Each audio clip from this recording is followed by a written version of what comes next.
I remember this just vaguely, since I was little at the time, maybe 7. In my old house, my room had its own floor. It wasn't even supposed to be a bedroom. It was more of an attachment to the attic, or a closet-type room. The people that owned the house before us used it as a playroom for their daughters.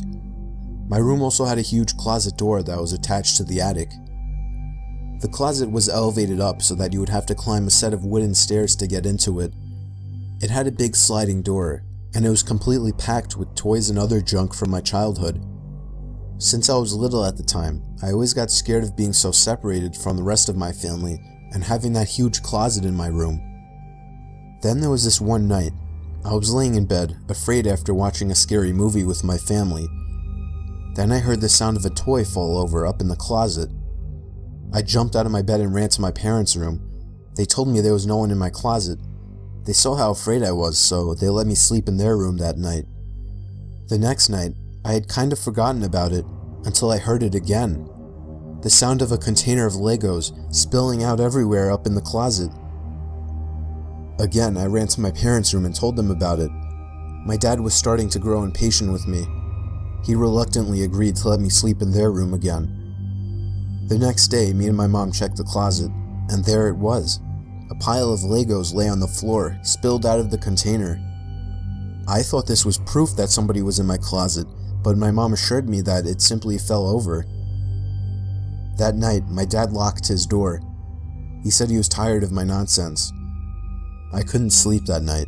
I lay there completely silent with my young boy imagination running, waiting for another sound to come from the closet. It was probably about an hour before it happened. It broke the silence. The sound of the closet door rolling open with force. The moonlight shining through my window illuminated the figure standing by my closet door.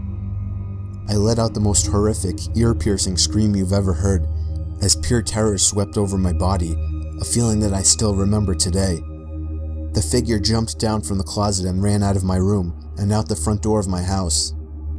My mom ran up to my room in shock, as my dad ran downstairs trying to catch whoever it was, but he never did. The police never caught the man. When I was in 8th grade, I went on a school trip that was called the Louisiana Tour. It was mostly going around to significant sites in South Louisiana. One of the places we went to was Myrtle's Plantation, which is considered to be one of the most haunted places in the country. There are all kinds of stories about the place, but at one point we were standing in a room as a part of a larger group, and the tour guide was talking about something. I don't remember what. As I'm standing there, I start to hear what sounds like someone hitting a piano key. After I heard it a couple times, I started to look around for the source of the sound. I didn't see a piano, but I kept hearing it, so I asked my friends who were standing near me if they heard it. They said no. When I heard it again, I said there it is again, they must have heard it. They thought I was crazy. So I went back to looking around the room. Everyone's eyes were on the tour guide except for one woman. She caught my eye and pointed at me, and then at her ear with a questioning look. I realized she was asking if I heard it too, and I nodded. At this point, the tour guide starts telling a story about a soldier who had died there and that he played the piano, and multiple guests had reported hearing him playing in the night. I honestly didn't know what to think. I guess I still don't. I talked to the woman as we were all leaving the room, and she said she heard the exact same thing as me, but her husband and son had not heard it.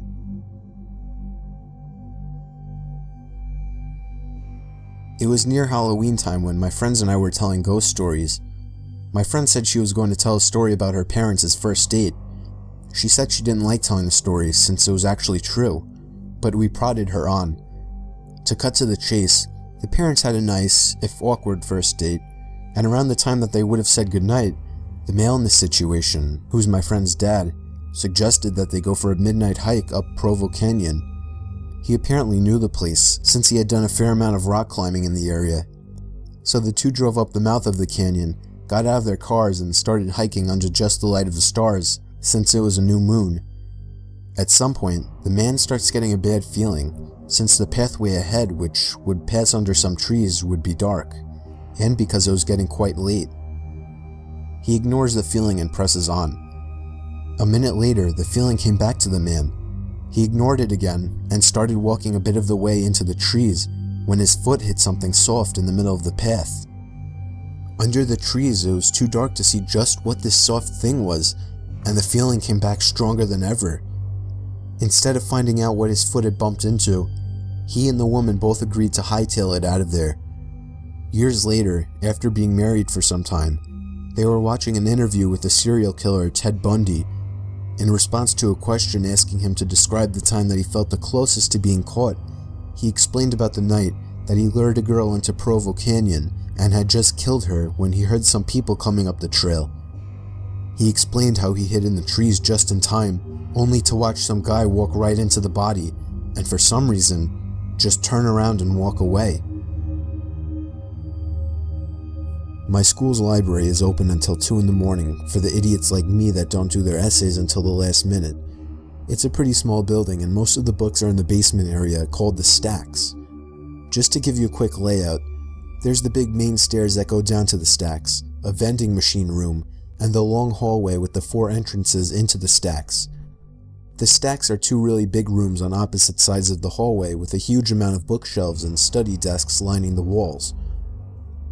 I was there around 11 p.m. last year.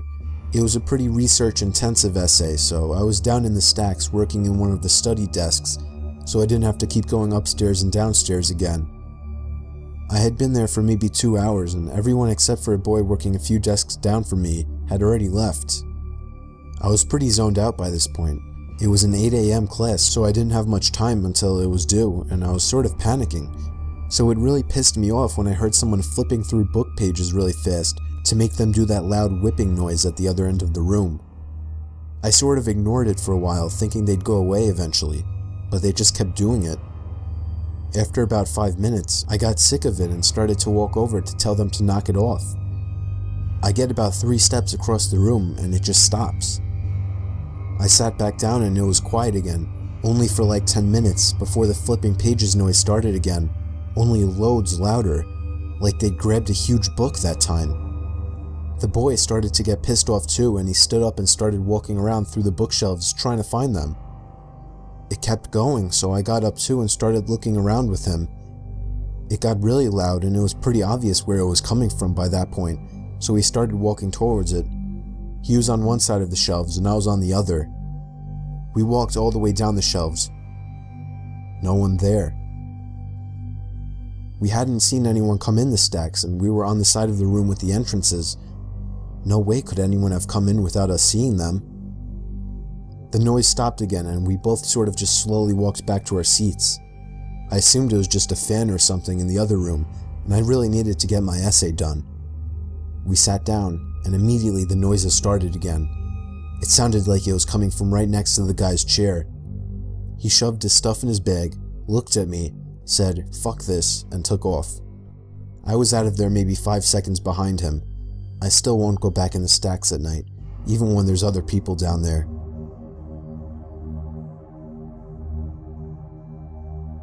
This happened when I still had my fishing boat. It was a horrifying experience that will never leave us. Me and my wife departed from the East Coast for our 2-day fishing trip in the North Atlantic. The first day and night were normal. We got a decent catch. At night we played cards while listening to music. It was enjoyable up until the next night. After a slow day at sea, we were playing cards again inside, this night without the music. It was at that moment that we heard the sound of a boat motor. We rushed outside to see a man piloting a crappy old motorboat with absolutely no lights on. He had stopped directly in front of our bow. The man was middle-aged. He had a beard and a baseball cap on. I went up closer and asked him if he needed help. He asked us if we had any spare gasoline. I apologized and told him we didn't. I asked the man if he was low on fuel and if he needed a ride back to the shore, but he declined. He claimed he had plenty of gas, which brought an awkward silence as me and my wife wondered why he asked us for gas then. The silence started to creep me and my wife out, mostly because of the way he just blankly stared at me. The only reason I could see was because of the deck light in the front of our boat. Other than that, we were surrounded by darkness. The man finally broke the silence and asked us if we had a good catch that day. I told him we didn't, still trying to be polite, even though the situation was odd and creepy. I asked the man how he was getting around in the darkness, but all he gave me was a chuckle, as if I had made a joke. I figured he misheard me. He turned his little motorboat around, and the last thing he said to us was, "Nice meeting you folks." He sailed off into the total blackness surrounding us. Me and my wife were completely weirded out. My wife told me she was afraid he was going to rob us. Being a fisher, you run into and make conversation with other sailors and fishers all the time, but I knew something about that guy was off. The fact that he came up to us so late at night, so far from the shore, and alone in that little motorboat, and the way he acted, we were both really uncomfortable, so I decided to turn out our lights and sail a bit north just to make sure the guy couldn't find us again. Call me paranoid. Later that night, probably around 2 in the morning, I woke up to the disturbing and ear-piercing scream of my wife. I shot up from my laying position to see a man standing at the edge of our bed. I lunged out of the bed towards the man, but he was out of the cabin before I could even get out of the room. I heard the sound of the same motorboat starting before speeding away into the darkness again. We sailed all the way back to the shore that night and reported the man right away. Of course, nothing was ever heard of the topic again. We still have no idea what the man wanted or what he was planning on doing, but it still gives me nightmares to this day.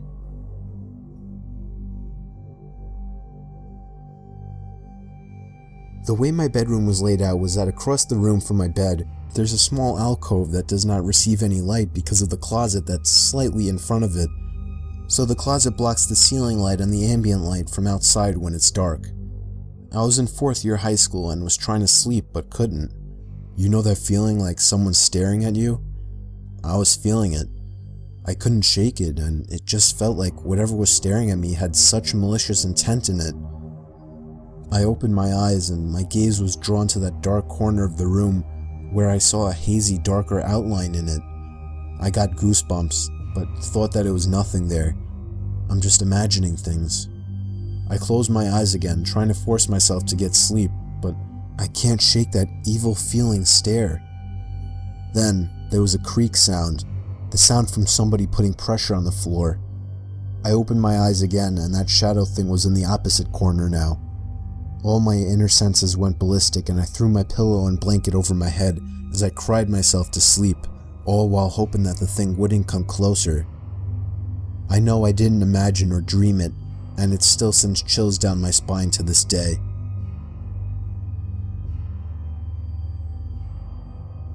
It was the first time my family ever went camping together. I was 18 at the time. We probably wouldn't have gone if it weren't for my brother and sister who were still only 11 and happened to be twins. It was mid-July and I was actually excited to do it. We drove all the way out to the country. We didn't go to a camping site. My dad just parked the car on the side of a quiet road, and we hiked about a mile into the woods until we found a small clearing in the woods. We pitched our 2 tents, one for me and my siblings and one for my parents. So come nighttime, I couldn't sleep at all. Trying to fall asleep in that sleeping bag was like trying to fall asleep on the grass. I just couldn't get to sleep. I spun around and tried to make myself comfortable for hours. My little brother and sister had been asleep for a long time at that point. And then I heard the sound of the zipper to the tent zipping down. I looked up and saw someone poking their head into the tent. I couldn't see who it was. "Dad?" I whispered. Whoever it was removed their head from the inside of the tent. "Dad?" I said louder. Whoever it was quickly moved away from the tent, leaving it unzipped. I was so confused. I was sure it was my mom or dad just checking on me, so I crawled out of the tent and walked over to my parents' tent. I unzipped it and crawled inside. My parents were both in their sleeping bags. I shook my dad until he woke up. I asked him if he had just checked on us. He said no. I got chills as he said it. I then woke up my mom, hoping that it was her, but she groggily told me that she hadn't left the tent either. I got goosebumps all over as I came to the realization that somebody actually came up to our tent, opened up the zipper, and peered inside. A stranger. For all I know, some sort of psycho. I couldn't even really tell if my parents took me seriously or not, or maybe I just don't remember. But I do remember that I didn't get a minute of sleep that night.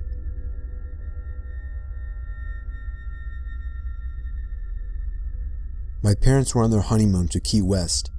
When they arrived at the hotel to check in, they were told that the room would be non-smoking. With my dad being a smoker, they requested a different room. They got the room switch and went to their room.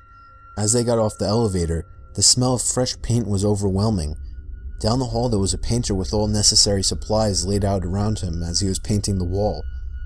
As my parents walked past him, they casually greeted him, and the painter had absolutely no acknowledgement of their presence. Whatever. When they got to their room, the smell of paint was even worse in there. So bad it wasn't even bearable, so they decided to go to the front desk to change rooms.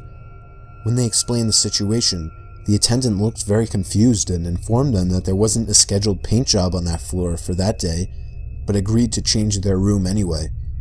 My parents go back to their floor to grab their luggage, and the painter is completely gone. All supplies cleaned up and gone within 10 minutes, and the smell of paint was completely gone. At this point, my parents were freaked out, but didn't think much of it and went to their new room. The next morning on their way to breakfast, they overhear a tour guide talking to a group. My parents tuned in when the guide mentioned the floor that they were originally supposed to stay on.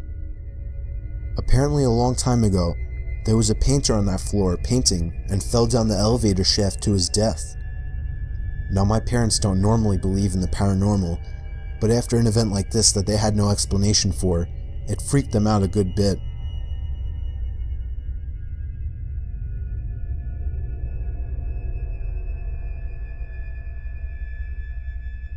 This story didn't happen to me, it happened to my cousin, and yet it still freaks me out thinking about it. This story is all too true. My cousin Nikki was on Skype with his girlfriend Sam at around 1 in the morning on a Friday night. She was asking him to come over and stay the night, but he didn't really want to drive over that late. Sometime into the conversation, Nikki noticed the closet door behind Sam open a crack. Nikki pointed it out, and Sammy turned and looked at the closet. They both ended up ignoring it. It was probably another half hour into the conversation that the closet door creaked open even more. Nikki spotted it again and told Sam that her little brother must be hiding in the closet. She denied it and told him the window was open or something, so there must have been a draft. It was about half an hour later that the closet door completely opened and somebody stepped out of the closet and walked out of Sam's bedroom. Sam didn't seem to notice, but Nikki got startled from what he just saw. He told her that her little brother was hiding in her closet, but what she said next scared Nikki shitless. She told him that she was home alone that night. Nikki started yelling at the screen for her to lock her door and call the police, and that he would be over there as fast as he could. Sam just started to understand the situation as she turned and saw the closet door completely open. She ran over to her doorway and let out a blood-curdling scream before slamming the door shut and locking it. Nikki drove over as fast as he could while calling the police. When he got there, the front door was left open, so he ran into the house into Sam's room. He knocked on the door and told her it was him, but she wouldn't answer. When the police finally arrived, they busted open the door to find her curled up in the corner of the room in shock. She later told the police that she had seen somebody standing face to face with her at the doorway before shutting the door.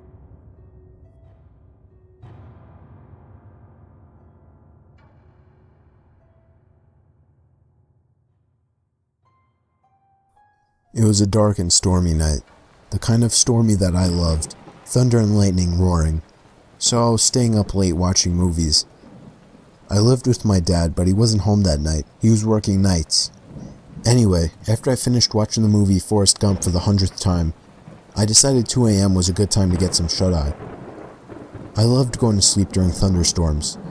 It was just enjoyable to listen to, but suddenly, I heard the sound of something hitting my window.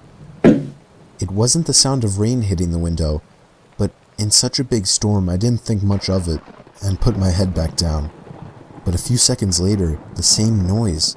Something hits the window again. This time I made the sound out to be a rock hitting the window.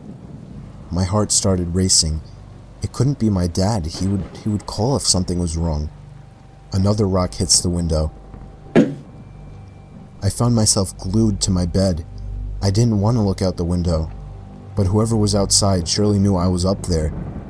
I had just turned the TV off. They could have seen the bright glare through the window. I just decided if I ignored it, they would go away. Another rock hit the window, and then another. It was getting faster. The rain started to lighten up, and that's when I heard the sound of a truck engine running down in the street. A much louder thump to the window was where I drew the line. I got out of my bed planning to call the cops. I ran down the stairs towards the phone, but as I passed the front door, I saw something. Something through the glass window at the top of the door. It was the face of a person looking through to me. It seemed like they had a smile on their face. I sprinted to the kitchen and called the police. They said there was an officer nearby, and they should be there shortly. Whoever was at the door started fiddling with the doorknob and eventually ramming into it, trying to bust it open. I grabbed a knife for protection and yelled that the police were coming, before running back upstairs to my room. After about a minute, the ramming to the door stopped, and there were no more rocks hitting my window. I still didn't dare to look out the window, but I remember hearing the sound of the truck drive off. A few minutes later, I heard the sound of a police siren outside, and moments later, the doorbell rang. I explained everything to the officer. I described the face as best as I could. Unfortunately, I couldn't provide him any information about the vehicle. If only I had looked out the window. I still regret not taking a quick look. There was never enough info for the police to catch these people. Not sure if they had intention of robbing my house, or much worse.